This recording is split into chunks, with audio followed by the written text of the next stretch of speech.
Hi, everybody. My name is Alyssa, like you just said. And I'm also a physicist, so right? But I love biology, so that's why I'm here. Also, I am an amateur computer theorist, so if I say anything wrong, please correct me, because I wasn't trained in any of this background, but I love it, so okay, I'm going to be talking about it. Okay, from Turing to turtles, a theory of biological computation. How exciting. Okay, so first I'm going to kind of talk about what do I mean by computation, the dreaded what is life question, and then we're actually just going to look at one part of life, which is open-ended evolution, and then we're going to do some stuff with a toy model, and then we're going to discuss what we found. Okay, computation, things that we can compute. Is life something we can compute? This is the big enchilada question. This is it has a lot of interest in life and artificial intelligence, but here's an issue. What is life? What does it mean to compute? Well, in order to understand computers, we have to go back to the 1850s, where this is Sir Charles Babbage, and he actually invented the very first computer. Unfortunately, he never finished it because he was notorious for getting really gung-ho about projects and then not ever finishing them. So he actually was fired. And his machines were never necessarily completed, but they did eventually complete them, I guess 100 years later. But there was one person that really understood what Charles Babbage was doing, which was Ada Lovelace. And she actually looked at this thing and was like, oh my gosh, this is a thing. You put in an input, you crank the handle, and then you get an output on the other side. This is computation. And what you can do is you can use the output from one side and feed it back into the input again, and then it just goes around and around, and it runs. And she's like, that's a really cool thing. But what she did know is that the engine has no pretensions to originate anything, and so it can only do whatever we tell it to do. So this is every single computer in the entire world. This is your smartphones. This is your laptops. It all works like this. So we know what computing is. All right. But what about life? So because we can't necessarily describe what life is because we only have one sample, which is here on Earth, the only thing we can do is be extremely general. So what do I mean by extremely general? I mean like moving away from chemistry into the abstract sense of life. So we could say that it uses energy, it processes information, there's some replicators in there. But one thing that is agreed on is that life has this thing called open-ended evolution. And what the heck is that? So it means that life evolves forwards and not backwards. And it also constantly innovates and creates new things. So you'll never, well, we haven't seen anything in the biosphere be like, okay, now the entire tree of life is going back to bacteria. So it's open-ended, it keeps getting more complicated and things like that.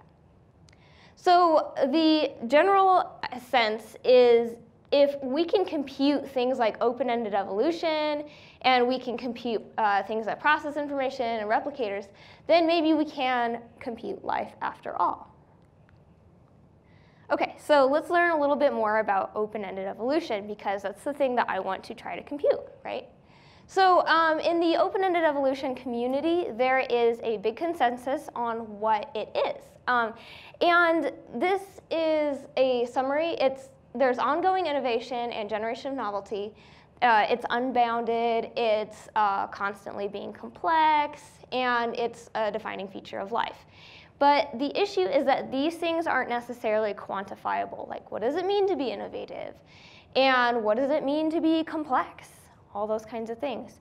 So what I spent the last 2 years doing was trying to get a way to where we can take all these ideas and put them into something that you can measure.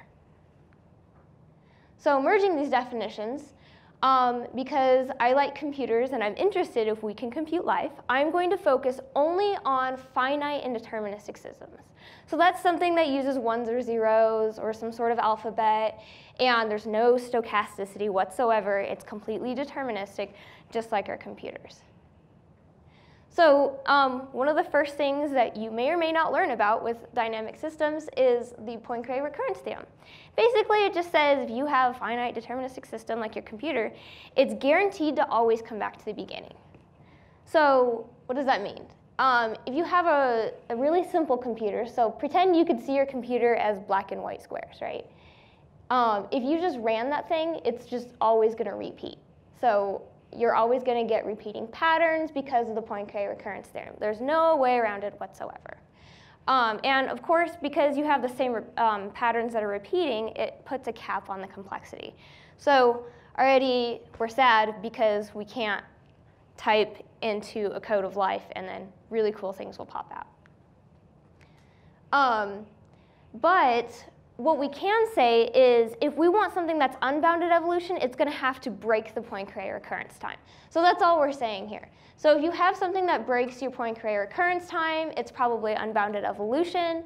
And so we have to say that there's input from an external system, because the Poincare recurrence time is only concerned with things that are completely internal. So if you have something else that's like kind of giving it some signals, then you're going to be able to push past that. So this is kind of like a paradigm shift.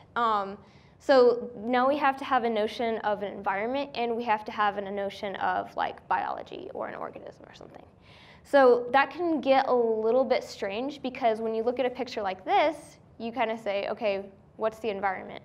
Well, it really just depends on what you're talking about. Are you talking about the trees? Then the environment might be other stuff. So what about innovation? So innovation, what we're going to say is, okay, if we have some sort of biology and it's integrated into everything, then we say that it could have unbounded evolution. But if we have something that's just all by itself, the exact same size, and there's no external things, we're going to call that the isolated system. So that's like our control, right? So if we imagine all the things that are by themselves and we track their behavior, we say these are our control, like this is our control. But if we see something different that hasn't been tracked in the isolated systems, then we say it's innovative. So if you don't understand any of that, that's fine, because I have pictures instead. So these are examples of what innovation means. So these are cellular automata. They're just black and white squares, and they're notoriously famous for creating patterns. Now, we've never seen these patterns before in cellular automata because they have some sort of additional input. And since they look different than we've ever seen them before, we call them innovative. So, hey, it's innovative, we've never seen it before. Great. So if it's innovative and it's both unbounded, that means it is open-ended. It's got open-ended evolution in it, which is great because that's one of the defining features of life. Okay, so more pictures, yay. Okay, for a quick crash course in cellular automata, basically all it is you start with a grid of black and white squares. So they could be ones and zeros, and you run this rule on it. So you start with the top state, and then you're like, okay, well, that is going to update to the next row using this rule. And as you can see, for different rules of CA, you get different patterns. So different rules mean different patterns. And just these classic ones, the elementary cellular automata, just the ones that have been studied, they have a Poincare recurrence time of 2 to the system size. So the bigger the system size, the longer it's going to take to repeat, but I promise it'll repeat anyway. Okay, but what we did is we were like, hey, instead of just having these guys right here, what if we had an organism that could change its update rule? So what do I mean by that?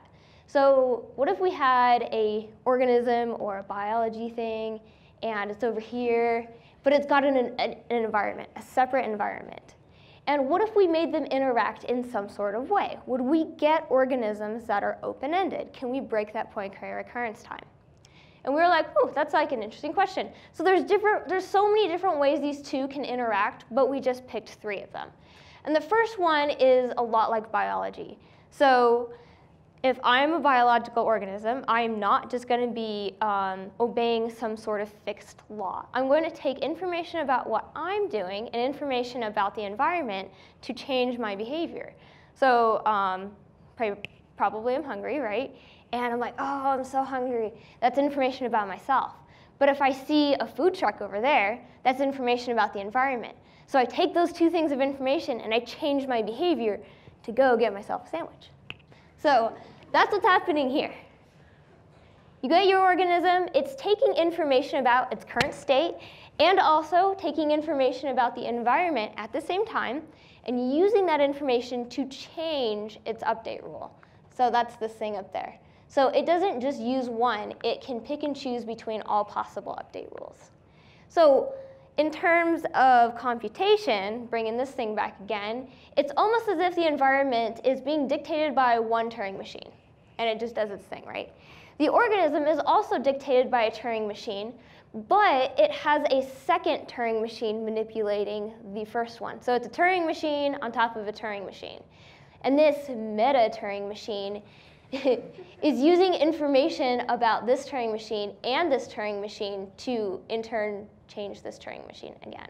So it's not like a classical computation. It's pretty different. OK, so we're like, well, what if we can get open-ended evolution organisms, but they don't depend on their own update rule?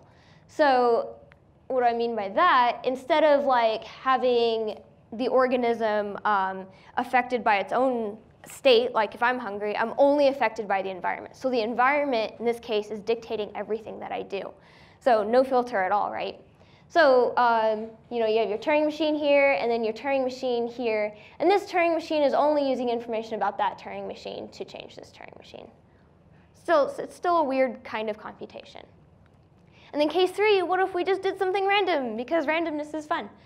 But it turns out all it is just a giant randomly turning Turing machine changing this bottom Turing machine. And as you can see, there's no environment over here because the environment is coming from this input at the top. OK, so how many open-ended organisms did we get? So if we have just a regular Turing machine, these are our, the control cases. Of course, we don't get any open-endedness because of the Poincare recurrence theorem, right? They're all subject to it. But if I have the first case, then I get a % of open-endedness that it doesn't necessarily increase linearly or according to some sort of like nice function that we can write down, but instead it has like this up and down kind of thing, where this axis, or this here is the size of the organism. So you start off with a really small organism being 3 bits long. It's just got a few cases. But if you have 5 bits long, then you have 3% of your cases are open-ended, which is pretty good. But we say this is the only one that's scalable. Because if you look over here, like your case 2, where it's an organism only being dictated by your environment, your number of open-endedness cases is going to decrease dramatically as the size of your organism increases. And even more dramatically with just random. So this is the whole monkeys on a typewriter thing. It's going to take you forever to find something that's interesting, but you'll find it, but it takes way too long. So we're saying this is the only one that's scalable, so that's great. Real quick, I'm just going to tell you what this means. If we look at an organism and its environment is much, much greater than the organism, then it's going to have the most amount of open-ended cases. So like 28% if your environment is 5.5 times larger than your organism. So bigger the environment and the smaller the organism, the better off you're going to find open-ended cases. So Turing machines acting on Turing machines breaks the Poincare recurrence time. And here's what they look like too. So on each panel you have your environment and then your organism next to it. And the blue is the expected Poincare recurrence time, and the red is the actual recurrence time. So as you can see, the red is longer than the blue, so that's great. And also, you have, if you just looked at this red part here, it's not repeating within that red part, so it's also innovative. So since it's breaking the Poincare recurrence time and innovative, it's an open-ended organism. Yay! So for more information on that, please visit this. It's on archive. Yes. OK, so I told you about computation. We talked about how we can't define life. We also picked one part of biology, which is open-endedness. We tested it with a toy model and found out we can compute it. So what does this all mean?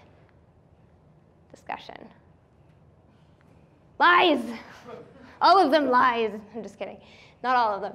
But if there's this really great paper that came out, which is the limits of decidable states on open-ended evolution and emergence. And what this is about is any Turing computable system that is truly open-ended is undecidable. And what that means in terms of theory of computation is for something to be truly open-ended, you can't compute it, according to the Turing definition of computation. Okay, but wait, I thought I just showed that you can do that. But actually, we're not using a Turing computable system. Even though it's using Turing machines, it's using Turing machines in a different way that allows you to get open-endedness. And we're saying that the only way you can do it is you have to define open-endedness with respect to something else. So it's open-endedness on the scale of the organism, but not open-ended on the scale of the entire ecosystem. So timescales are important. Okay, so now back to the question, can we compute life? Well, we would have to move beyond Turing in order to do so. We have to move past the idea of you have one Turing machine and it does its thing. Instead, we need to do something that involves self-reference. It needs to involve subsystems, separating your organism from your environment. It needs to be subjective, and I'm going to say down with random and also up with random, because randomness doesn't exist in terms of computational theory and is really, really bad for creating open-endedness, but it's also really important for processing information in terms of information theory. So also, if you guys have any other ideas of how to compute life using a new kind of computational method, then let me know because it's super interesting. Okay, special thanks to everybody. Our incredible, fantastic lab, and my advisor, Sarah, and Hector, and also Paul. And then, of course, all of you guys, because science is a community. Any questions?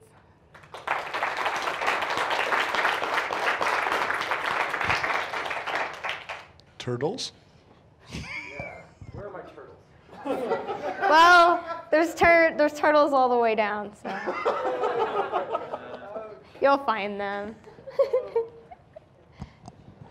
So I guess using a physical example of, I guess, case one, does that mean in order for life to actually evolve, does that mean then you need to have a system that's actually, or an organism that actually has like a feedback loop and be able to move and actually be able to interact with the environment and vice versa? Is that what's being said? Yeah. And actually, we didn't explicitly have a case where we had the organism change the update rule of the environment, like where it's a double feedback system. We haven't done that yet, but that's definitely something that we would like to do in the future. So I guess it would be almost getting too close to what we humans do and just basically alter the environment as building buildings and carbon emissions and stuff like that. Right. Okay. Exactly. Cool. Yeah.